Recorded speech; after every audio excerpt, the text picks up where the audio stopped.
Hello tout le monde, bienvenue dans ce nouveau live où on va recevoir pas mal de monde, dont une invitée surprise, très surprise, donc restez connectés. Donc là tout d'abord on va recevoir Momochila que vous connaissez, on va recevoir aussi Fatima que vous ne connaissez pas, mais on va l'ajouter tout de suite, je vois que Fatima t'es là, je te rajoute tout de suite.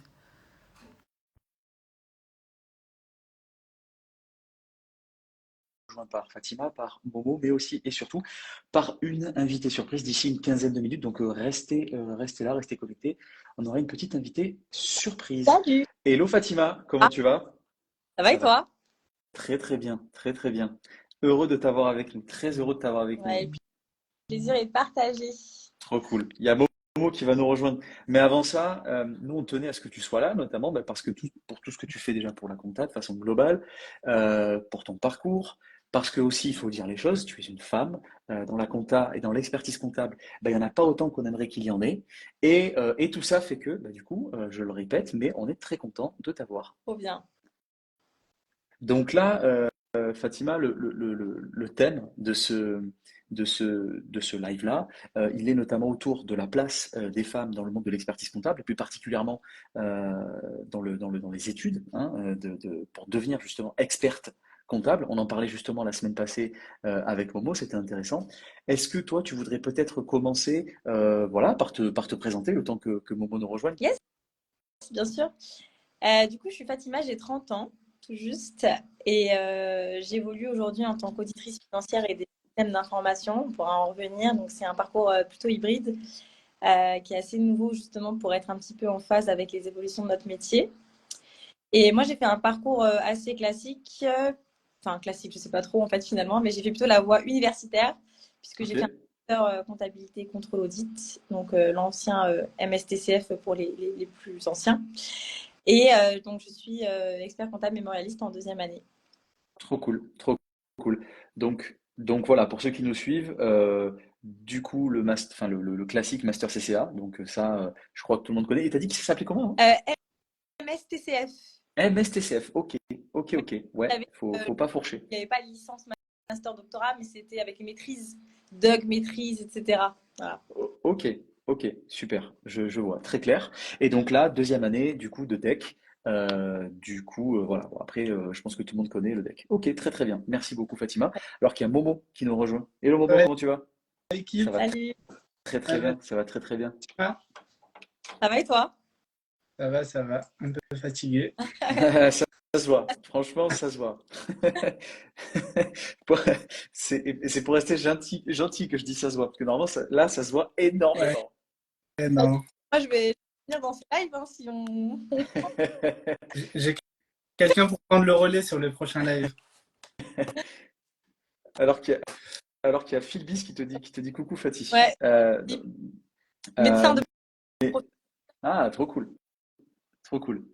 Euh, Du coup, bah oui, là, le but, ça va être effectivement d'échanger aussi, surtout, Momo, qu'on échange aussi, surtout, donc, du coup, avec Fatima, qu'elle nous en dise davantage. Alors, évidemment, comme elle vient de le dire, sur son parcours jusqu'à effectivement là où elle est aujourd'hui, hein, donc, du coup, deuxième année de DEC, mais aussi tout ce qu'il y a autour. Et bien évidemment, notre but aussi, hein, c'est de mettre les pieds dans le plat et de ne pas hésiter aussi à parler aussi de ce que aussi, enfin, comment est-ce qu'évoluent les femmes aujourd'hui dans le monde de la compta, dire encore une fois, le répéter, il n'y en a pas assez. Donc voilà, il faut aussi leur donner envie de venir.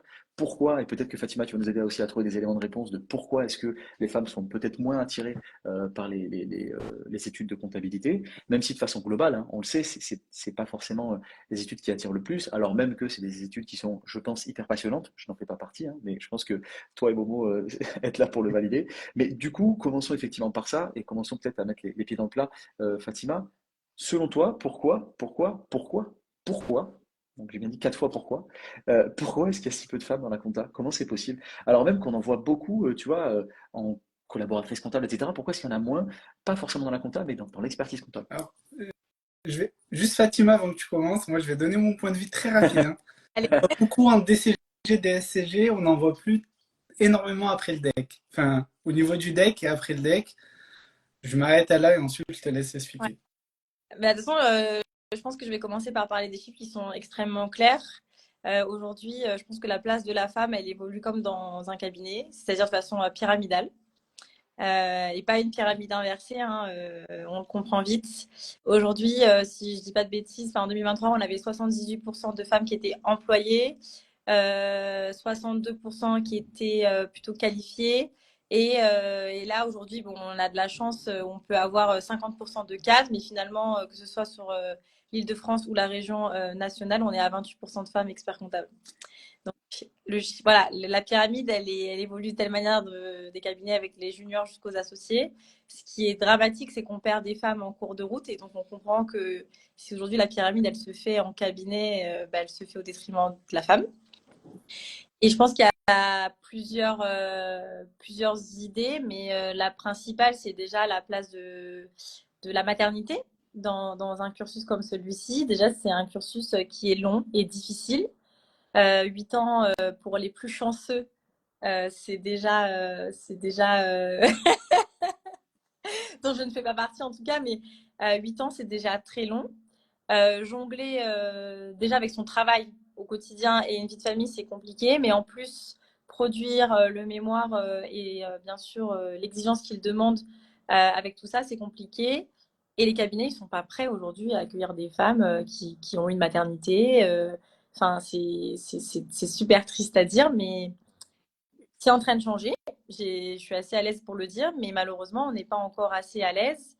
Et ok, on a des places en crèche, et ok, on a le retour en douceur pour les femmes qui viennent d'accoucher, mais le retour en douceur, il dure un mois. La place en crèche, c'est 20 places pour 1000 collaboratrices. Donc, ok, on fait des choses, mais on ne fait pas grand-chose. Il y a des gens qui vont dire qu'on a de la flexibilité, ok. Donc, partir à 17 heures pour aller chez son enfant, mais se reconnecter à 21 heures, enfin, moi, je n'appelle pas ça de la flexibilité. Et aussi, je pense que c'est un milieu qui est très difficile en termes, je dirais en termes de, que ce soit les collègues ou les clients, c'est un milieu qui est très exigeant et parfois en tant que femme, on n'est pas aussi bien accueilli que si on avait un homme en face de nous. Et je vais préciser mon propos parce que moi j'évolue dans une partie donc audit des systèmes d'information. Aujourd'hui, les DSI, enfin l'informatique, c'est un milieu qui est quasiment, on va dire à 80% masculin.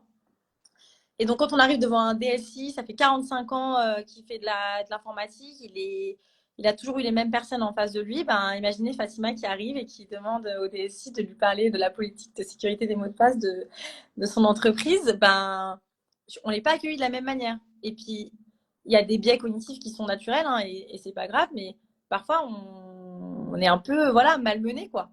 Et moi, j'ai pas de problème à dire que les hommes et les femmes, on est physiologiquement différents. Et oui, nous, les femmes, on prend les choses plus à cœur. Et enfin, c'est pas grave, hein, c'est pas négatif de dire ça. Et c'est pas un préjugé, hein, c'est factuel. Et bah, quand on se retrouve face à cette situation, moi, je me suis déjà retrouvée face à cette situation en me disant, mais je vais pas réussir avec ce client parce que j'arrive pas à m'imposer. Déjà parce que je suis jeune, je suis une femme. Et je pense que dans tous les milieux, quand aujourd'hui on va dans des événements corporate où il y a 95% d'hommes, comment une femme elle rentre dans un milieu, dans un cercle d'hommes, elle rentre et elle engage la conversation. Non, mais t'as Donc je pense raison. que tous ces petits facteurs qui font que ça devient un vrai problème. Et, et du coup, ça ralentit la progression des femmes dans la profession. Mais ce que je trouve vraiment pertinent dans ta réponse, Fatima, enfin en tout cas dans ta vision des choses, c'est aussi surtout qu'effectivement il y a ce que tout le monde pense, voilà, comme tu l'as dit, les problèmes de maternité, etc. Voilà, ça je pense qu'on, c'est un fait, hein, c'est un vrai problème. Mais au-delà même de ça, c'est tous les petits détails dont tu parles, tu vois. Le fait de dire, mais c'est bête, mais il y a des hommes qui parlent, ils sont experts comptables. Comment est-ce que tu rentres dans la conversation? Peut-être que c'est mal vu. Qu'est-ce qu'ils vont se dire? Enfin, tu vois, il y a plein de choses et encore, on vit encore de pas mal de préjugés. Je veux dire encore une fois, hein, on est là pour mettre les pieds dedans, on n'est pas là pour, voilà. Mais c'est vrai que tu vois une jeune femme qui arrive au milieu d'hommes et qui veut déjà essayer de s'imposer, bah forcément, il va y avoir cette espèce de volonté des hommes euh, enfin volonté qui n'est pas volontaire, hein, voilà, qui est subie. Enfin, on va pas revenir sur l'éducation et la société, comment est-ce qu'elle fonctionne, mais oui, cette espèce peut-être de méfiance ou de, mais en fait, t'es pas censé être là. Enfin, c'est bizarre et du coup, je te laisse ta place, je te laisse pas ta place. Surtout qu'il y a aussi cette espèce de notion générationnelle, hein, on le sait. Hein, je veux dire, en fonction de Ouais. génération. Enfin, voilà, nous, on a vu des choses qui ont été dites par voilà, certaines personnes qui ont un certain âge. Bon, Oui. dire, ok, bon, papy, va falloir laisser la place aux jeunes parce que là, ça va pas là. Donc voilà. Donc là-dessus, je trouve que c'est ultra pertinent. Et moi, ce que je me dis, c'est ça, c'est que, alors je sais pas toi, Fatima, dans quelle situation tu es, si tu es maman ou pas, mais est-ce que tu as toi-même ou des consoeurs à toi, ou des collègues, qui, elles, sont très clairement dans cette situation-là, avec lesquelles tu as justement potentiellement peut-être pu échanger sur ces aspects-là? Bah, j'ai un exemple tout bête. Aujourd'hui, j'ai une collègue qui a posé sa démission. Elle est jeune maman. Et Ok. elle est revenue il y a quelques mois maintenant. Et donc, bah, elle m'a annoncé sa démission un petit peu, etc. Et j'ai demandé comment ça avait été pris. Enfin, je voulais son avis. Et elle m'a répondu, bah, de toute façon, personne n'était étonné, vu que avoir un bébé et l'audit, c'est difficile, c'est compliqué. Et je lui ai répondu, vraiment mot pour mot, et c'est trop marrant qu'on en parle du coup aujourd'hui. Je lui ai dit, c'est pas avoir un bébé et faire l'audit qui est compliqué. Ce qui est compliqué, c'est que le cabinet n'a pas réussi à trouver, te faire te sentir à l'aise dans ta nouvelle vie de maman. Après, on le sait, c'est très difficile déjà de base de faire de l'audit. Enfin, moi, je trouve que c'est un métier qui est, ou l'expertise, ou faire peut-être d'autres métiers, mais moi, je parle de l'audit parce que c'est le métier que j'ai fait le plus. C'est très difficile de faire de l'audit déjà et d'avoir une vie sociale. Donc, moi, je suis pas encore maman et personnellement, je trouve que c'est incompatible. Enfin, je me serais jamais projetée en étant en audit et en ayant un enfant. À moins Mais d'avoir quelqu'un qui garde mon enfant tout le temps, ou alors si je prends un congé parental. Mais n'est-ce pas le cas surtout pour les gros cabinets? Bah, Mohamed, J'ai un cas encore plus personnel. Ma femme, quand elle est tombée enceinte, était en cabinet d'expertise comptable. Et c'était un peu la période Covid. Donc, femme enceinte, Covid, tu te dis qu'il y a des allègements. Non, aucun allègement. Elle va en cabinet, elle chope le Covid, etc. Donc, la maternité passe, accouchement. C'est un cabinet qui refuse les ruptures conventionnelles, hein. Mais ils se disent qu'une femme maman ne reviendra jamais. C'est le principe généralement des cabinets, c'est triste, hein, c'est qu'une femme qui devient maman ne reviendra jamais en cabinet. juste, je vous coupe, je crois que notre invitée surprise est arrivée. Je super. la Bon, fais bah, rejoindre tout de suite l'échange. allez. J'ai mis ma plus pour l'occasion. Bonjour Hello, hello. Mathilde, Bonjour. Oh, enchanté. Bah, je suis ravie d'être parmi vous. Le thème est passionnant. Je vous ai écouté là depuis le début parce que j'étais en train de faire autre chose, mais en même temps, j'ai quand même écouté ce que vous étiez, le débat que vous aviez. Donc, je trouve ça passionnant. Je suis désolée de vous interrompre en plein milieu de ce beau débat. Pas Mais du ça nous tout. va. Vous faites totalement partie du débat, donc n'hésitez pas aussi à donner enfin, vos impressions là-dessus. Mais comme on l'a dit, Madame la Présidente, avec Fatima aussi, parce que là, il s'agit aussi surtout de la place des femmes dans l'expertise comptable. On l'a vu qu'il y a forcément des difficultés. Alors, est-ce qu'elles sont propres à la comptabilité, à l'audit? Peut-être pas, parce que forcément, c'est des questions qui sont aussi générales, notamment liées par exemple à la maternité. Mais la question que moi je voulais poser, et du coup je vous la pose aussi à vous, c'est parce que Fatima l'a évoqué, c'est notamment comment est-ce que ces femmes-là se retrouvent dans la compta, comment est-ce qu'elles se projettent, qu'est-ce qu'elles y voient et comment est-ce qu'elles se sentent appartenir même dans le projet de la comptabilité, comment est-ce qu'elles se sentent se voir dans l'avenir dans la comptabilité, notamment parce que Fatima nous dit, moi je ne me vois pas euh, avoir des enfants, alors même que je suis dans l'audit, dans la compta, etc. Alors, juste avant de commencer, pour les autres, on a comme invité surprise du coup Madame Cécile de Saint-Michel, qui est présidente du Conseil national de l'Ordre des experts comptables. Donc, ce n'est pas rien pour nous qui sommes de la profession. Donc, c'est un grand plaisir et merci Fatima pour l'avoir tagué de partout et merci Madame la Présidente d'avoir accepté Ah l'invitation. oui, Effectivement, on est très ça, heureux de vous avoir avec nous. je peux dire qu'elle a tagué partout parce que c'est arrivé jusqu'à moi. Donc, et donc, le thème, donc la place des femmes dans la comptabilité ou dans l'expertise comptable m'intéresse énormément, vous pouvez vous en douter. Je suis la deuxième femme présidente de l'ordre. Avant moi, on avait une femme qui a été présidente il y a une dizaine d'années qui s'appelle Agnès Bricard. Personnalité féminine importante de la profession. C'est elle qui a ouvert la voie aux femmes dans la profession expert comptable et c'est elle qui nous a montré le chemin et qui nous a indiqué qu'on pouvait aussi accéder à des responsabilités ordinales même en étant une femme. Alors, je suis désolée, Fatima, que tu dises ne pas vouloir avoir d'enfants parce que ce n'est pas compatible. C'est faux. J'ai 3 enfants. Alors, aujourd'hui, ce sont des jeunes adultes, mais quand j'ai commencé, ils étaient tout petits. Et donc, on peut être une femme, avoir des enfants et exercer ce métier d'expert comptable. Il n'y a, y a, y a pas de... Il n'y a pas de problème, ça dépend comment on l'exerce. Il faut, enfin, À mon sens, il faut qu'on arrête de vouloir se comparer aux hommes, de vouloir exercer le métier comme les hommes l'exercent, parce que c'est pas possible. Hein. On n'est pas physiologiquement pareil. On est des mères de famille. Alors je dis pas que les papas participent moins, parce que c'est faux. Les nouvelles générations participent de plus en plus. Et si j'ai pu faire un métier d'expert comptable et avoir des fonctions dans les différentes institutions de notre profession, c'est parce que aussi le papa de mes enfants m'a beaucoup aidé. Et enfin, m'a beaucoup aidé, non, il m'a pas beaucoup aidé. En fait, il ne sait pas pourquoi il devrait m'aider. Euh, il a pris sa part. Et donc voilà. Donc c'est vrai qu'aujourd'hui, les femmes experts comptables représentent un peu plus de 30%. C'est dommage, parce que j'estime qu'on peut exercer ce métier, comme je l'ai dit, de façon différente. Alors moi, je vais vous expliquer peut-être mon parcours. J'ai 3 enfants, et quand mon 3e enfant est né, j'étais salariée en cabinet. Et c'est vrai que les horaires étant un petit peu extensibles, alors surtout moi, à mon époque, c'était encore plus que maintenant, j'ai dit non, ça, c'est pas possible, parce que je veux profiter de mes enfants comme tout le monde. Et donc, du coup, je me suis installée, j'ai créé mon cabinet. Et au fur et à mesure où mes enfants ont grandi, mon cabinet a grandi en même temps.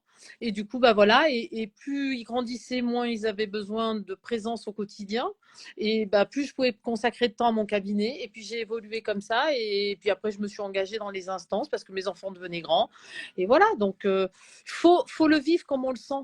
Et on a la grande chance de faire une profession libérale. Et dans libéral, il y a liberté. Et on peut l'exercer comme on veut. On peut s'installer, créer son cabinet, être associé, etc. Mais on peut faire comme on veut. Donc, il ne faut pas se mettre de frein. Il ne faut pas se mettre de plafond, disons, je ne pourrais pas parce que je suis une femme. C'est faux. On peut tout faire, mais différemment. Disons, peut-être que si mon mari avait été à ma place, il l'aurait peut-être pas fait de la même façon. Il aurait certainement pas fait de la même façon. Mais je l'ai fait à ma façon. Voilà, c'est tout. Donc, je Non, pense que tout. vraiment, oui, en fait, c'était plutôt mitiger mon propos, mais c'est de se dire aujourd'hui, en tout cas, quand on évolue dans des très grands cabinets, c'est très difficile de se projeter, en tout cas en se disant comment je vais laisser de la place à ma maternité.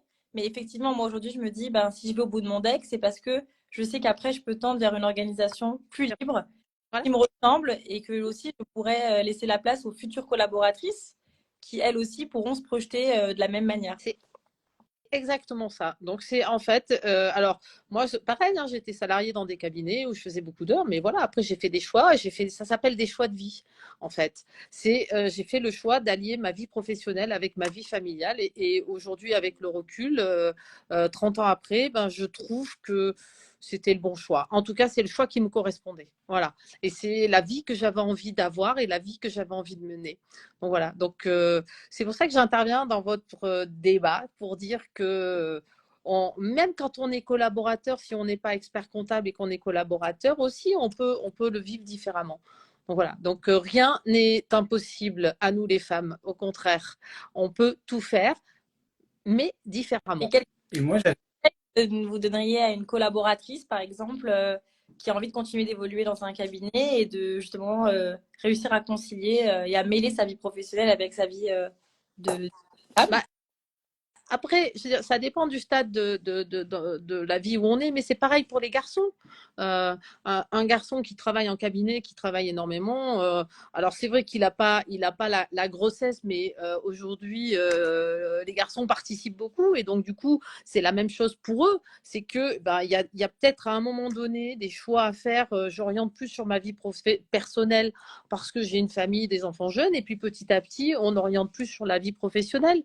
Et puis quand on fait des enfants, comme je vous l'ai dit, on est deux en principe. Hein. Donc il y a peut-être, enfin moi avec mon mari, c'était plus axé sur sa carrière quand les enfants étaient petits. Et puis après moi, les enfants ont grandi et puis j'ai axé plus sur ma carrière. C'est des choix de vie, c'est des décisions qu'on prend à deux, hein, quand on a des enfants, et puis qu'on prend en fonction de ses enfants aussi. Et quand j'en parle avec mes enfants, maintenant que ce sont des jeunes adultes, il n'y a pas de reproche me disant que j'ai pas été présente ou pas assez présente, parce que voilà, j'ai été présente à certains moments de leur vie, de leur jeunesse, et puis après un petit peu moins, mais enfin différemment. J'étais présente différemment. Donc voilà, il faut pas trop faut pas, enfin je redis, faut pas se mettre de frein, faut le faire comme on le sent au moment où on est et avec des priorités et se fixer des priorités. On n'est pas obligé d'être toujours à 100% sur sa carrière professionnelle. Une carrière, c'est long, hein. Et puis, alors, vu le décalage de la retraite, c'est de plus en plus long. Donc, il faut tenir la distance, hein, c'est de l'endurance. Donc, voilà, donc à vous de choisir, les jeunes, ce que vous voulez faire. Parce que la vie professionnelle et la vie privée, c'est une vie, c'est un ensemble, c'est un tout. Donc, voilà, donc c'est des choix comme ça qu'il faut faire. Moi, j'avais une petite question du coup. Ouais. Après, Euh, je vous quitte parce que je vais vous laisser débattre entre vous parce que y je a pas serai plus libre que quand je suis là et puis j'ai d'autres obligations, mais je tenais absolument à participer. Non, mais il n'y a pas de souci. Il me semble qu'au niveau de l'ordre, il y a aussi une implication sur ce sujet-là aussi. Il existe l'association des femmes experts comptables, si je ne dis pas de bêtises. Exactement. On a l'association des femmes experts comptables qui d'ailleurs a été créée par Agnès Bricard du temps où elle était présidente du Conseil national et qui aujourd'hui est présidée par Sophie Coudray. Donc c'est une association qui est très active, qui regroupe beaucoup de femmes experts comptables et qui est très importante dans la profession. Et on a même dans les régions des commissions femmes qui œuvrent pour tout ça, pour l'accompagnement des femmes. Mais aujourd'hui, moi, j'ai commencé à une époque où on représentait certainement pas 30%, mais beaucoup moins les femmes. J'ai jamais eu, au cours de ma carrière professionnelle, un ressenti de, je veux dire, entre guillemets, misogynie ou ce que vous discutiez tout à l'heure, où les hommes nous font comprendre qu'on n'a pas notre place. J'ai jamais eu ce ressenti-là. J'ai jamais eu cette sensation-là. Je l'ai un petit peu plus ressenti depuis que je suis présidente du Conseil national, mais au tout début, maintenant ça va. Mais j'ai jamais eu ce sentiment-là.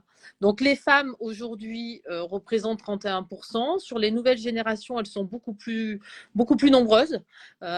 Et j'espère très très fortement qu'à un moment donné, on dépasse les 50% parce qu'il y a d'autres professions libérales qui y sont arrivées. Les notaires sont arrivés. Les femmes sont plus nombreuses que les hommes aujourd'hui chez les notaires. Donc, c'est extraordinaire. Chez les avocats, j'en parle même pas, elles sont majoritaires. Donc, je ne désespère pas que dans les années à venir, les femmes soient beaucoup plus nombreuses dans notre profession. Après ce live, je suis sûre qu'on aura beaucoup plus de femmes. Non, mais Personne, je pense. c'est clair, c'est clair. Ça fait vraiment plaisir d'entendre ça et de voir ça. C'est génial. Surtout de la présidente de l'ordre, c'est juste génial d'entendre ça. Merci beaucoup pour Ouais. l'intervention. Merci à vous de m'avoir toléré dans votre émission, puisque je suis arrivée comme ça en plein milieu. Un Et vrai plaisir. je vous souhaite un bon débat et à une prochaine fois peut-être. Bien Avec sûr, plaisir. avec Au revoir à tous. plaisir. Bonne soirée, au revoir, merci. En voilà une belle intervention. Encore une fois, pour ceux qui ne l'auraient pas compris, c'était la présidente de l'Ordre des experts comptables. Donc voilà, hyper intéressant ce qu'elle a pu dire et très inspirant en fait. Enfin, je ne sais pas ce que tu en penses, mais toi, c'était intéressant. Écoute, moi je l'ai trouvée hyper charismatique et du coup forcément quand elle dit quelque chose, on écoute avec les oreilles grandes ouvertes et on boit les paroles, tu vois. Donc moi personnellement ça m'a mis un gros coup de boost en me disant qu'on va aller au bout, voilà, et avec le sourire. C'est clair, c'est clair. Bah, même moi qui suis pas du tout dans la compta, j'ai presque envie d'y mettre. Donc tu vois, c'est te dire. Non, non, mais ça fait plaisir. Et surtout, tu sais, je trouve que ça fait plaisir parce que moi, j'avais pas encore eu la chance. J'avais eu la chance d'échanger avec les précédents présidents, tu vois, mais pas forcément avec elle encore. Et c'est hyper intéressant. Alors, je compare personne, hein, mais je trouve ça hyper intéressant le dynamisme et aussi à quel point ça vient casser aussi avec ce qu'on imagine être Oui, le président ou la présidente de l'Ordre des experts comptables. Voilà, comme tu dis toi, rayonnante. Et ça fait du bien. Et je pense que ça va encore contribuer, bah voilà, au rayonnement enfin, de façon plus globale de la compta. Donc ça fait plaisir. Je suis très agréablement surpris par son intervention. C'est très très cool. ouais. Bah, ce qui est bien, c'est qu'elle nous a retiré tous les préjugés, tu vois, tous les ressentis où on est un peu. Et je trouve qu'elle a envoyé un beau message d'espoir pour les femmes de se faire confiance et de faire des choix pour soi. Et que, en fait, naturellement, je pense que quand on prend des décisions pour soi et qu'on le reflète, les gens, naturellement, ils vont dans ton sens. Alors que quand tu arrives un petit peu en tangant, etc., naturellement, les gens, ils ont pas confiance. Là, quand elle a parlé, moi, voilà, je suis d'accord. C'est clair, c'est Elle a clair. changé d'avis en 10 minutes. Non, Bon, elle était parce- déjà, elle était déjà bien décidée. non, en vrai, je suis assez confiante, moi, sur la place des femmes dans l'expertise comptable parce que dans mon groupe de DEC, donc dans les journées de regroupement, on a globalement 50-50. Oui. Je dirais. On est quasiment 50-50. Et surtout, les femmes qui sont dans le groupe sont beaucoup plus jeunes que les hommes. Il y a des hommes qui sont en reprise de carrière ou voilà, qui sont au-delà de 30 ans. Et on a la plupart des femmes qui sont dans le groupe sont très jeunes. C'est-à-dire que dès qu'elles ont eu leur DSCG, elles se lancent. Donc j'ai l'impression qu'il y a vraiment une. Bah, déjà, tu sais, on dit que la profession des experts comptables, généralement, les gens qui sont diplômés, c'est après 40 ans, etc. Je pense que là, on a un double changement. On a un double changement au niveau de l'âge des diplômés du DEC et aussi une meilleure parité. Et, Donc, et ça, c'est intéressant. Et par exemple, au niveau des CNOEC, etc., Fatima et Momo, je ne sais pas si vous en faites partie ou pas. Enfin, peut-être Momo plus que Fatima, mais Fatima peut-être pas plus l'annexe. Enfin, je ne sais pas d'ailleurs, mais est-ce que ça aussi, vous le ressentez? Est-ce que enfin, vous sentez que cette nouvelle génération aussi de comptables et d'experts comptables, il y a aussi davantage de parité? bah, dans les journées de regroupement, on a des contrôleurs de stage, donc des experts comptables, et on a autant de femmes que d'hommes. Et elles sont aussi jeunes et elles en voient vraiment, voilà, elles sont toutes mères de famille. Bah, elles expliquent, hein, voilà, moi j'ai passé mon DEC parce que j'avais envie d'avoir une vie de famille, une liberté, m'organiser comme je veux. Donc voilà, la présidente de l'ordre disait que c'était pas forcément pour ces raisons-là que les gens deviennent experts comptables, et j'en suis convaincue aussi. Hein. Moi, si j'ai envie d'être expert comptable aujourd'hui, c'est pas pour avoir une liberté, pour avoir des enfants. Hein. Pas du tout, c'est pour apporter quelque chose à la profession et parce que j'aime cette profession et je trouve qu'on apporte beaucoup de choses aux dirigeants d'entreprise. Et c'est génial de pouvoir accompagner les gens dans leur vie. Mais oui, voilà, c'est en train de changer. Et je pense aussi, c'est parce que voilà, bah, la vie, elle a changé. En 2024, on n'est plus en 1950, quoi. Et c'est dans toutes les professions, globalement. Ouais. Et moi, pour rebondir, je suis membre du CJEC, donc du Club des jeunes experts comptables. Il y a de plus en plus de femmes. Et quand on prend les commissions à l'ordre également, donc tu as plein de commissions, inscription au tableau, numérique, etc. De plus en plus de commissions sont présidées par des femmes. Donc c'est un atout parce que quand tu as une femme, bon, tu as la diversité des genres, mais tu as aussi un avantage, c'est qu'elles apportent une autre vision auquel nous, on n'aurait pas forcément pensé. Ça améliore aussi la productivité, la performance aussi. Et ça, quand on prend les études, ça reflète bien que quand il y a la femme, il y a une meilleure performance dans une boîte ou dans un groupe. Tu peux parler une de ces études-là parce que au-delà de mon travail en audit, j'ai cofondé un accélérateur de start-up qui accompagne aujourd'hui des entrepreneurs et des entrepreneuses, mais dont 70% des projets accélérés sont portés par des femmes. Justement parce que même dans l'entrepreneuriat, on a des difficultés aujourd'hui quand on est une femme. Et il y a du coup, je me suis un peu renseignée sur tout ce qui existait et le BCG a sorti une étude qui est assez criante, qui dit que pour $1 investi, une société exclusivement féminine, elle est 2 fois plus rentable qu'une entreprise qui est fondée exclusivement par des hommes. Et ça, c'est le BCG qui le dit, hein, donc jusqu'à preuve Et du je contraire. rajouterais, ouais, je rajouterais aussi un truc qui était. Alors, les chiffres ont peut-être changé depuis, hein, mais pour 1 dollar levé par un homme, il y avait 10 centimes levés par une femme. Oui, Voilà, donc c'est 10 fois moins. Donc, ça exactement. aussi, c'est des chiffres qui sont très forts. Je pense même que c'est encore moins parce que aujourd'hui, en équipe exclusivement féminine sur 2022-2023 n'est pas encore sorti. Les levées de fonds pour les femmes, c'est moins de 2% d'équipes exclusivement féminines en Europe. C'est pas étonnant. Je suis Alors pas du tout étonné là-dessus. là, on se dit quelle est la corrélation, mais la corrélation, c'est la capacité à savoir vendre son projet. Parce que quand on est une femme, on a des biais, même si Madame la Présidente n'est pas forcément d'accord avec moi, mais on a des biais de rentrer dans un cercle et parler de son projet. On a aussi le biais cognitif de la réussite. Typiquement, j'ai des entrepreneuses qui font du chiffre d'affaires en milliers d'euros et qui ne sont pas encore à l'aise pour dire j'ai réussi. Alors que franchement, on n'a pas à rougir de faire une entreprise qui a des milliers d'euros de chiffre d'affaires. Alors qu'un homme qui a une super idée, il a un peu discuté dans un bar avec quelqu'un et on lui a dit ouais, c'est trop bien ton truc, il va dire oh, j'ai monté une boîte, ça marche trop bien. Sur LinkedIn, on précise. Hein. Ah bah là, sur LinkedIn, c'est Mais, la foire, c'est mais, la foire à la saucisse. mais c'est représentatif en fait de la perception de ce que les gens ont. Et il y a aussi une autre étude qui, pour le même projet, avec les mêmes KPI présentés à un banquier, la femme, elle avait réussi à lever moins d'argent que l'homme. C'était un test des acteurs. Et je pas volontaire, on se dit pas ah non c'est une femme, je lui prête pas du tout. Mais on a des biais cognitifs bah, sur la maternité, sur la capacité à gérer ses émotions et du coup à gérer une boîte. Et cet ensemble-là, il crée des biais chez les gens qui font qu'on fait moins confiance à une femme en fait, professionnellement. Ouais, Ok. c'est aussi bête que ça. On a Voilà. vu plus d'hommes réussir que de femmes, donc la femme ne va pas réussir. Alors qu'effectivement, bah, ça n'a pas de sens du tout. Et c'est clair, c'est clair. Oui, Momo, tu voulais intervenir? Fatima, tout à l'heure, tu disais que c'était compliqué pour une femme de s'introduire dans un milieu d'hommes.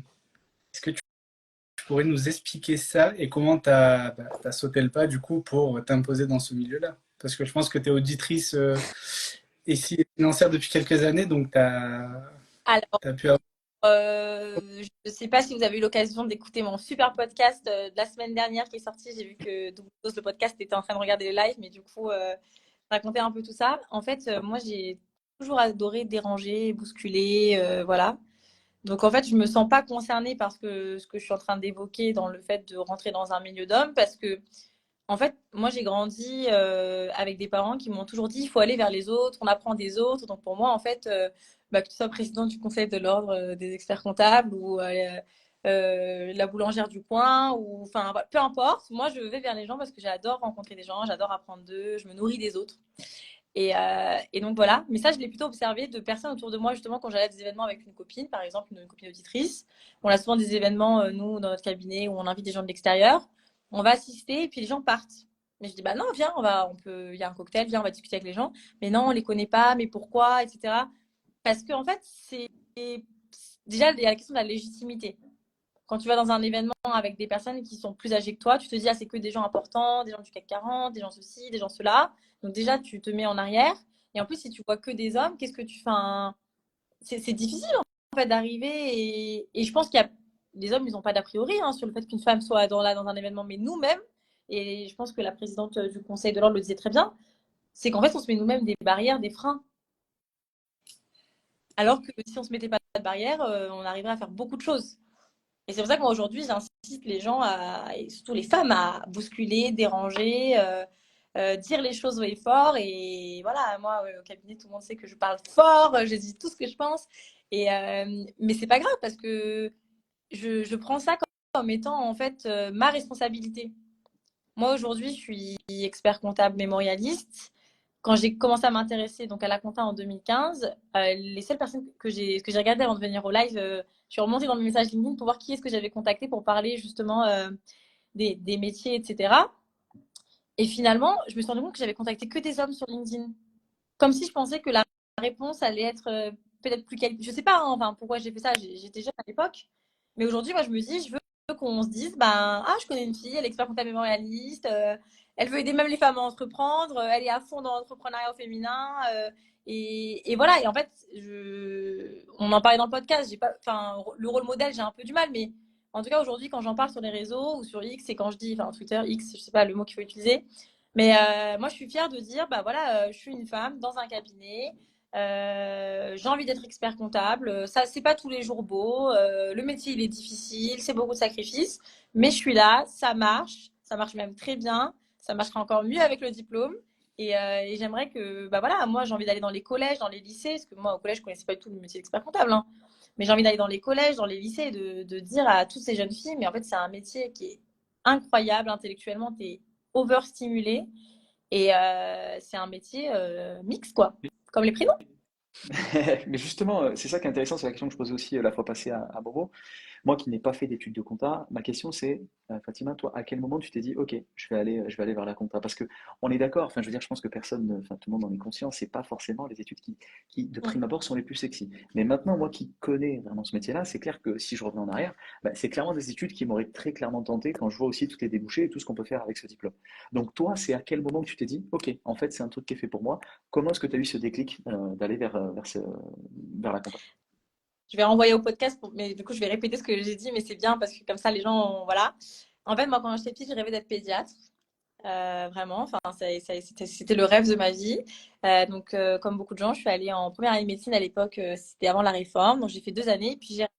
Et donc, le monde s'est écroulé autour de moi. C'était le drame. Enfin, voilà, je suis une drama queen. Donc, voilà, c'était catastrophique. J'ai raté ma vie. Qu'est-ce que je vais faire de ma vie? Il n'y a rien qui me plaît.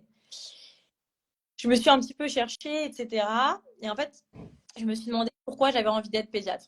Bon, j'adorais les enfants, donc ça, voilà, il y avait le premier point. Mais je me suis dit, j'aime prendre soin des autres, en fait. J'aime prendre soin de leur santé. Et j'ai envie de pouvoir aussi voilà, rencontrer du monde, être en contact. Donc, j'ai fait des recherches. Je suis tombée sur le métier d'expert comptable. Et j'ai compris en regardant un petit peu des reportages, en me renseignant, qu'en fait, être expert comptable, c'est prendre soin de la santé des gens. Et pourquoi je dis ça? Parce qu'en fait, aujourd'hui, et surtout en France, la santé d'un entrepreneur, elle passe par la santé financière de son entreprise. Et je pense que Momo pourra confirmer. Enfin, en tout cas, Je valide. c'est ce qu'on voit au quotidien. Aujourd'hui, un Je entrepreneur, valide aussi, hein. il va mal. En tant qu'entrepreneur, je valide Enfin, à fond. sa boîte va mal, il va mal. Mais il va mal physiquement, mais aussi mentalement. Ça a un impact sur la vie de famille, ça a un impact sur le stress, enfin, sur tellement de choses. C'est clair. Et je me suis dit aujourd'hui, moi, j'ai pas envie d'être expert comptable pour tenir des comptabilités. Moi, je vois pas ce métier comme ça. Il y a beaucoup de gens qui disent, non, expert comptable, tu saisis tes factures toute la journée. Alors non, déjà, même le métier, enfin, faut tout expliquer aux gens. Mais être expert comptable, c'est prendre soin de la santé des entreprises, des personnes avec qui tu travailles. C'est de les aider justement à éviter des situations où ça peut devenir catastrophique et aussi leur donner des leviers pour justement bah, croître sur d'autres sujets que de tenir des comptabilités. Et en fait, je me suis dit, super, c'est au cœur de la vie des gens. Il y a des gens, ils montent des boîtes en famille, donc tu es même dans la vie, la famille, les frères, les sœurs, les enfants, les femmes, etc. Et je me suis dit, bah, c'est une belle alternative. En plus, à la base, je m'étais dit, je vais devenir expert comptable des professions libérales, des médecins et tout, comme ça. C'est comme si j'avais réussi. Et c'est comme ça que j'ai travaillé mon projet professionnel. Et maintenant, bon, il a beaucoup, beaucoup évolué depuis. Mais ça a commencé comme ça. Et aujourd'hui, je regrette pas du tout. Je regrette juste de ne pas être allé plus vite dans mon deck. Voilà.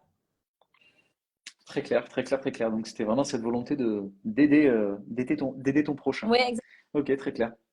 Non, mais c'est une façon intéressante de le dire, que l'expert comptable, c'est aussi le. Alors, tu sais, on a souvent cette expression, c'est le médecin des entreprises, tu vois. Bon, elle commence à être un peu désuée, mais elle est vraie. Mais dit comme ça, je trouve que c'est encore mieux. C'est vraiment, on est là juste pour les aider, en fait. On est vraiment là pour les aider. Enfin, vous êtes là pour les aider.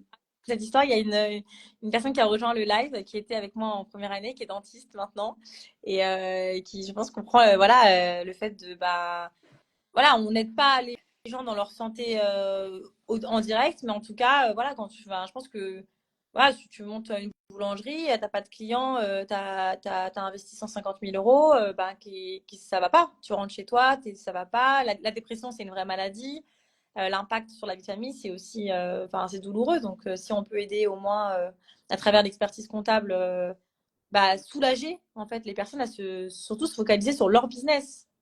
Parce qu'en fait, focaliser sur son business, c'est 99% de la réussite. Enfin, quand on veut faire tout, plein de choses, tout en même temps, pas déléguer, c'est le meilleur moyen de rentrer dans le mur. Je peux pas être plus d'accord, c'est clair. Je sais pas ce que tu en penses, toi, Momo. Moi, je suis totalement d'accord sur ce qu'elle a dit. Le nouvel expert comptable fait très peu de comptabilité au sens propre, parce qu'on a plein d'outils qui viennent les automatiser. On est là juste en contrôle, hein. C'est l'évolution du métier. On a des data contrôleurs, entre guillemets, pour voir ce qui se fait. Et derrière, l'expert comptable accompagne, conseille, essaie d'optimiser au mieux la gestion. Effectivement, elle a très bien résumé. Toi, Ryan, tu le vis en tant qu'entrepreneur aussi. Je pense que tu as ce stress d'entrepreneur et aussi des besoins au niveau de ton expert comptable. Tu t'attends pas à ce qu'ils te disent il manque une facture de 10 euros, mais plutôt qu'on a optimisé une partie financière de ta société, C'est clair. etc. Donc, c'est le nouveau besoin de l'expert comptable. Clairement, et je pense que, enfin, c'est intéressant de le voir comme ça. C'est toujours pareil, hein. Moi, je pense que aujourd'hui, tu vois, les étudiants, ils le voient pas comme ça. Je pense, hein, genre, encore une fois, voilà, mais ils le voient pas comme vous venez de le dire aujourd'hui. Même enfin, mes amis pensent que je tiens des comptas toute la journée, tu vois, alors que j'ai pas saisi une facture depuis 2016. Donc, tu vois, c'est pour te dire. Donc, je pense que oui, ça a joué d'une mauvaise image, mais pas que le métier d'expert comptable, hein, tous les métiers affiliés, l'audit, voilà, les problèmes de recrutement, ils sont réels dans le métier, parce qu'aujourd'hui, ben, malheureusement, ça a joué d'une mauvaise. Moi, je pense pas ça, Fatima. Ok, pardon, c'est une de mes amies qui est sage-femme aussi, tu vois, donc beaucoup de professions libérales médicales autour de moi. Elle va vraiment lancer un cabinet dans le médical, Ah hein. ben là, il y a un bon terreau en tout cas. Il y a un très bon terreau. Non, non, mais j'ai tous les clients, j'ai juste pas le diplôme en fait. Ah, Non, ouais, en fait, j'ai une mauvaise réputation parce que déjà, il y a tous ceux qui n'ont jamais fait le métier et qui en parlent. Et ça, je comprends pas, mais un peu comme les noise traders, hein, tous ceux qui savent pas investir mais qui achètent des actions sur le marché. Donc, on voit par exemple l'audit comme étant juste un métier horrible, on fait des horaires horribles, mais en fait, pas du tout. Moi, j'ai beaucoup appris dans mon métier. Je suis très contente d'être passée par là, malgré les difficultés que ça a pu générer chez moi. En tout cas, je suis très fière parce que bah, tu vois, quand on fait de l'audit, on apprend tellement de secteurs parce qu'en fait, on passe d'un dossier à l'autre, donc on a différents clients. Donc déjà, on s'adapte à différents interlocuteurs, jeunes, moins jeunes, hommes, femmes, directeurs financiers, DSI, etc. Donc ça permet d'adapter son langage. Ça permet de prendre confiance en soi parce que moi, la première fois que j'ai fait un entretien client, on n'était pas comme le live là, hein. Ah ben, tu m'étonnes, c'est normal. Je peux me croire que j'ai bégayé, moi, le premier entretien client. Non, ils savent très bien, donc tu vois, ils te malmènent parfois.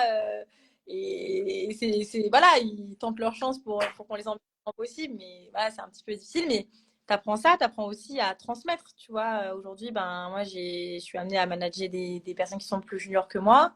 C'est aussi comment tu transmets ton métier. Et moi, aujourd'hui, je suis hyper contente de dire que je donne une bonne image de mon métier aux gens avec qui je travaille, où j'essaye bah, déjà tempérer sur les horaires, mais aussi de leur dire, ben, quand on fait un travail, on essaie de le comprendre, on va au bout des choses et on essaie de. Tout n'est pas, voilà, tout n'est pas passionnant, mais de tirer la passion de chaque chose dans lesquelles on évolue, c'est déjà pas mal. Et après, je pense qu'il y a des grosses actions à faire en lycée, collège, parce que à l'université, c'est trop tard, en fait. Quand les gens, ils ont déjà une licence, qu'est-ce que tu veux vendre au master? Enfin, les gens en master, ils ont d'autres envies. Ils veulent faire du TS, du M&A, ils veulent faire des grands métiers, des banques d'investissement, etc. En plus, on est entre guillemets le métier le moins payé de la finance quand on sort de l'école. Donc les gens, ils se disent, ah ben non, moi j'ai envie de gagner 54, toi tu gagnes 38. En fait, les gens, ils comprennent pas que la carrière, elle se fait sur le long terme. Et c'est toi qui construis ta carrière. Et oui, l'expertise comptable, le DEC, c'est un investissement où tu es à perte tant que tu n'as pas ton diplôme. Enfin, en plus, si tu vas pas au bout, alors là, c'est la perte sèche. Il y a des gens, ils commencent le stage, ils finissent jamais, mais je me dis comment ils font pour ne jamais finir quand tu vois ce que ça te demande, en fait. Donc Ouais. voilà. Très intéressant. Bah ouais, ouais, enfin, je pense que Momo, t'es d'accord là-dessus, hein. Toi Non, qui as non. tout fait d'une traite, je pense que tu avais compris aussi que la perte sèche, c'était pas pour toi. Ouais, non, c'est clairement pas. Une fois diplômé, je savais où j'allais et quoi faire. Mais pour rebondir à l'histoire des étudiants, aujourd'hui, l'ordre a lancé les ambassadeurs. Souvent, c'est des jeunes diplômés qui vont dans des écoles pour présenter la profession, etc. Et souvent aussi, les jeunes diplômés font des formations dans des écoles. Donc, ils vont aussi promouvoir la profession. D'ailleurs, Ryan, vendredi 11h30, on n'oublie pas. Je serai là. Et Fatima, si tu vas dans des écoles, tu appelles Ryan, Avec promouvoir plaisir. au Avec max plaisir. la profession. Mais non, non, on essaie de promouvoir parce que il manque énormément de personnes enfin, dans la profession d'expert comptable et d'auditeur, hein. On est en recherche de candidats de manière perpétuelle et si on n'en parle pas de nous en tant que jeunes, c'est pas ceux qui sont proches de la retraite qui vont en parler. Ah ouais, On est d'accord. une question. Ouais. Trouvez-vous que l'une des explications de la crise dans le métier de la comptabilité est liée au manque de communication à lycée? Moi, oui, En partie, 100%. oui. Ouais, ouais, en partie. Il y a pas que ça. Je pense qu'une fois qu'on est en cabinet, ensuite, tu as des horaires qui viennent s'ajouter pour un salaire qui n'est pas non plus énorme au démarrage. Tu as une gestion des équipes qui est parfois un peu mauvaise et autres. Donc, tu en as qui vont rentrer dans le parcours et au bout de 2-3 ans, qui vont partir, aller en entreprise ou aller viser des métiers dans la finance, etc. Et du coup, on perd du monde en expertise qui vont dans d'autres métiers un peu plus rémunérés avec un diplôme, ils peuvent être en freelance et faire des factures un peu élevées. Ils vont rentrer dans le cadre des je fais 10 000 € par mois sur LinkedIn, etc. etc. Donc voilà. Ouais, moi, je pense que ça va même au-delà de ça. C'était que malheureusement, enfin, moi, je n'ai pas de problème à le dire, hein, si je pouvais, je transformerais le métier. Aujourd'hui, le métier, il vieillit mal parce qu'on est sur un business model et un modèle de gestion des collaborateurs qui fonctionnait auparavant, mais qui ne fonctionne plus. Et aujourd'hui, il y a des métiers qui sont en profonde transformation. Et je pense que nous, on peine à se transformer parce que c'est des modèles qui sont économiquement viables, ça a toujours marché comme ça. Et surtout, on a le sentiment, enfin, on crée un sentiment d'appartenance, notamment dans les grands cabinets. La dernière fois, je parlais d'un bouquin, mais je pense que tout le monde le connaît. C'est Au cœur des cabinets d'audit et de conseil, de la distinction à la soumission. Euh, En fait, tu rentres dans une sphère et ce qui fait que parfois, tu es dans la tourmente. Tu es dans la tourmente du business model. Donc, en fait, tu oublies ton métier et tu es tellement dans le business model que tu t'éloignes un petit peu de pourquoi tu es venu. Et donc, il suffit qu'il y ait quelque chose qui craque un jour, qui fait que tu quittes, en fait, sans te rendre compte ce que tu quittes, parce que toi, tu as l'impression de quitter juste l'environnement dans lequel tu as évolué. Et voilà, et je pense que déjà, je pense que le ça passe par le bien-être des équipes. Je pense que c'est essentiel aujourd'hui de repenser le type de management, le type d'organisation, favoriser la compétence à la seniorité. Aujourd'hui, je pense que moi, je ne crois plus du tout en la pyramide. Je pense que la pyramide, elle fait perdre des talents, elle fait perdre des gens qui ont des compétences au-delà de l'expertise et qu'on devrait avoir une structure beaucoup plus horizontale en mettant les gens dans des espèces de business units de leurs compétences, on va dire, et qu'on serve nos clients avec les compétences de chacun, bien sûr avec un diplôme de base, enfin, on va dire que l'entrée, c'est plutôt le diplôme, mais voilà, de se dire chacun a un métier de base, mais chacun a une compétence plus accrue sur certains sujets, et je mets au profit cette compétence auprès de mes clients, et en même temps, je valorise mes collaborateurs sur ce qu'ils savent faire. Donc, ça rend les gens épanouis, en fait. Donc, déjà, je pense que quand on a changé un peu ça, et qu'on leur a communiqué de manière un peu plus permanente et de manière plus jeune, parce que on parlait beaucoup de la campagne du Conseil national de l'ordre des experts comptables, c'était l'année dernière, beaucoup de budget, etc. Mais enfin, honnêtement, moi j'ai pas eu de problème à le dire, hein. La campagne, elle n'est pas du tout en adéquation avec ce qu'on a envie de renvoyer. Ok, on a voulu donner un petit truc un peu jeune, etc. Moi, j'ai trouvé ça nul, nul. Franchement, je trouve ça nul. Parce que je me suis dit, on nous montre juste qu'on n'est pas marrant. Parce que du coup, c'était un peu d'humour, un peu de. Ben, c'est trop dommage, en fait. Alors qu'aujourd'hui, je trouve que les ambassadeurs, c'est ce qui marche le mieux. Une communication, on va dire, un peu plus, moins formelle. Mais voilà, avec des lives comme ça, c'est hyper intéressant, des podcasts, organiser des réunions à l'ordre, tu vois, pourquoi pas organiser des événements à l'ordre, mais pour des lycéens, des jeunes à l'université, où on fait venir des personnes comme Momo qui se sont installées très récemment, des personnes qui sont installées depuis longtemps, mais qui ont un regard un peu plus en mode j'ai changé un peu mon type de management. Je pense que c'est des choses comme ça qui permettent de se dire ah bah tu vois, j'ai été au Conseil national de l'ordre des experts comptables. Déjà, les gens ils sont super contents d'aller dans une institution ordinale et avec des retours d'expérience concrets de personnes qui leur parlent le même langage. Donc voilà. Clairement. C'était pas. Non, non, c'est très, c'est très bien, Fatima. Je suis atteint de la même maladie, donc je sais ce qu'il en est. Mais non, mais c'est très bien, et surtout cette vision aussi de comment est-ce qu'on peut apporter en termes de, on va dire, de visibilité ou de performance, on peut dire, auprès de la nouvelle génération, notamment d'étudiants. Et je pense que ce que vous disiez tout à l'heure, moi je pense que ça peut être le sujet aussi d'un prochain live, c'était comment est-ce qu'on perçoit notamment le lancement. C'est-à-dire que là, vous disiez, tu vois, Momo, tu disais aussi, bah, la première fois j'ai bégayé, etc. C'est intéressant parce que peut-être qu'il y en a aujourd'hui qui sont dans la situation dans laquelle vous étiez il y a quelques années et qui se disent ah, mais c'est compliqué, mais comment est-ce que je vais faire? Mais en fait, je suis pas fait pour ça, en fait, je suis nul. Mais non, non, non, en fait, tout le monde passe par là. Et en fait, il suffit juste de monter les petites marches de la carrière et de la vie de façon globale. Et je pense que ça serait intéressant d'en parler dans un live qui serait justement dédié justement au lancement, entre guillemets, de carrière. Ouais. Là-dessus, je crois qu'il y avait aussi une petite. Alors, Dounia qui me disait, je pense justement que la nouvelle génération de C change les mentalités. Est-ce que vous êtes d'accord avec ça? Alors, sachant que il est 18h35, on est censé finir à 18h30. Et après, moi, j'aurais quelques petites questions de conclusion à vous poser, mais qui sortent complètement du cadre de la compta, où on va parler notamment de séries télé. Ok. Oula. Et ensuite, il y avait Mate Kaoyai Mie, excuse-moi si j'ai mal prononcé ton nom. J'ai une licence en éco-gestion, vous me conseillez de faire un master ou bien le CPA. Alors là, du coup, CPA, je pense que tu es plutôt du côté Il, du Canada. il est au Canada, je présume, ouais. Ouais, aux Ouais, États-Unis aussi. Oui, pour être manager dans un cabinet d'audit, par exemple, un Big Four, il faut avoir un minimal CPA, sinon tu restes senior très longtemps, quoi. Et pour répondre à la première question sur la nouvelle génération, moi je suis totalement d'accord que la nouvelle génération change un peu la nouvelle vision de la profession. Ryan, tu es au courant, on a lancé un collectif qui s'appelle La Nouvelle Vague. Rabat est dans le live et a mis un commentaire à ce sujet-là. L'idée, c'est que les jeunes, on est un peu plus sur les réseaux sociaux, on fait plus de vidéos pour parler de la profession, des thématiques comptables, fiscales, etc.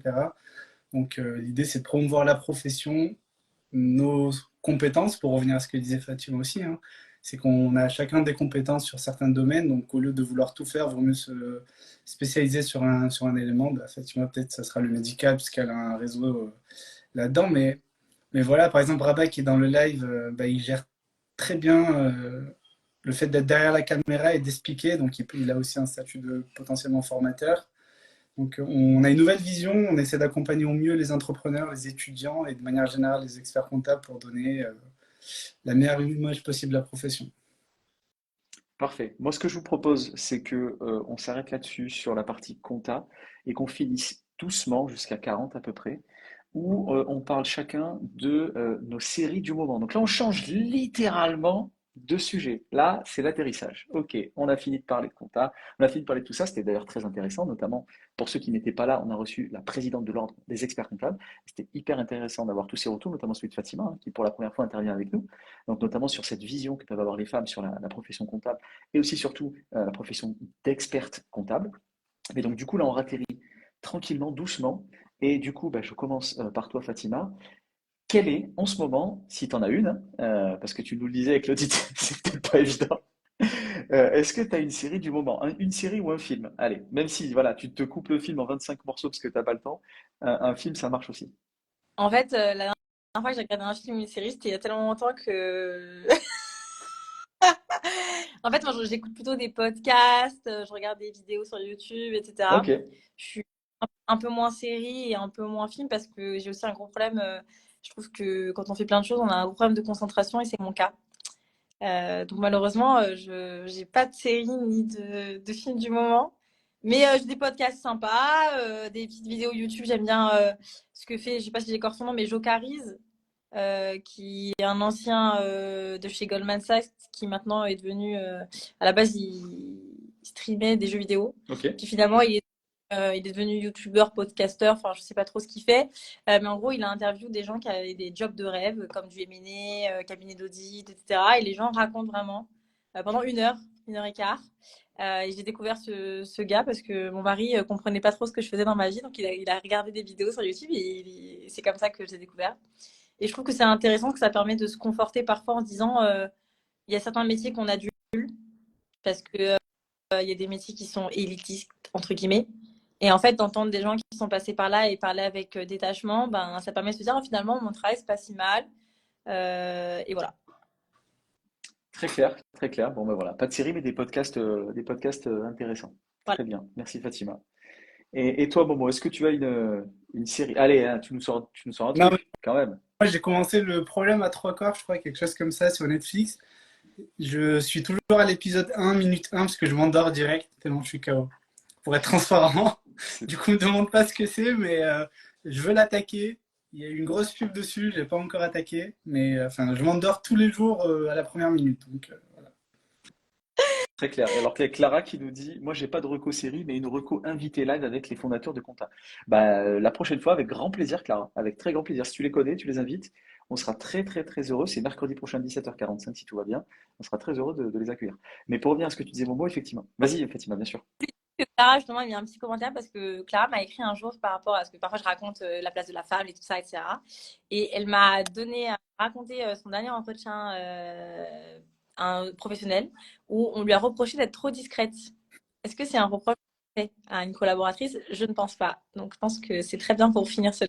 Ouais, et puis surtout, ça rejoint ce que tu disais, enfin, on va pas repartir sur le débat, mais ça rejoint ce que tu disais, Fatima, aussi, avec la place qu'on estime que la femme doit avoir dans la société, dans les entreprises encore plus. Donc peut-être qu'effectivement, elle rentrait pas assez dans le carcan que j'imagine que c'est un homme, hein, forcément, qui lui a fait cette remarque. Je n'ai pas Euh, demandé ce qui m'intéressait, c'était plutôt elle en lui disant que c'est pas une. ouais, mais moi, enfin, je vois pas comment ça pourrait être, enfin bref, une femme, mais bon. Ok, Du merci coup, pour l'épisode Ryan, passionnant. ta série Ah, bah, ou ton film? bah alors, ça tombe très bien, puisque moi, c'était la même chose. Tu vois, c'était le problème à trois corps. On se Voilà, donc voilà, Et toi, sauf que moi je l'ai fini. voilà. Voilà. Et Tu bon, fais une question. c'était sympa. Le nom de la chaîne YouTube? Ouais, j'ai viens de l'écrire dans le chat, c'est Jocarise et je viens de l'écrire. Voilà. Normalement, le Parfait. envoie. Génialissime. Est-ce que vous voulez un petit mot de la fin, Fatima Momo? De toute façon, je pense qu'on se retrouvera pour de belles aventures mercredi prochain, même si c'était ta première intervention, Fatima, avec nous. Tu es évidemment, bien évidemment, plus que la bienvenue pour hoster les prochains échanges avec nous. De toute façon, on a une petite discussion WhatsApp, on pourra échanger là-dessus. Est-ce que vous avez un mot de la fin? Je vous laisse la parole pour terminer tout ça. Bah, Momo, après toi. Moi, je vais dire bon courage à toutes les femmes dans la profession qu'elles se lancent, qu'elles n'hésitent pas à se lancer surtout. Et il y a pas, enfin, il faut pas avoir peur de l'échec ou des interruptions de carrière pour revenir dans la profession. Ouais. Et moi, c'est surtout globalement, bah, homme ou femme déjà. C'est important de faire ce qu'on veut et ce qu'on aime et de pas prendre en compte tous les événements extérieurs qu'on peut avoir parce que les gens, ils ont trop de facilité à t'empêcher de faire des choses qu'ils sont pas capables de faire eux-mêmes. Donc ça, c'est le premier point. Et pour les femmes, surtout, oser déranger, oser bousculer. Voilà, c'est tout. La Bravo. bagarre. Voilà, ça c'est bon ça. Merveilleuse conclusion. Merci beaucoup Fatima, merci beaucoup Momo. On Bye. se retrouve Merci mercredi Ryan, merci prochain, Fatima. 17h45. Bonne soirée à tous et à très vite. Ciao tout le monde. Merci. Ciao.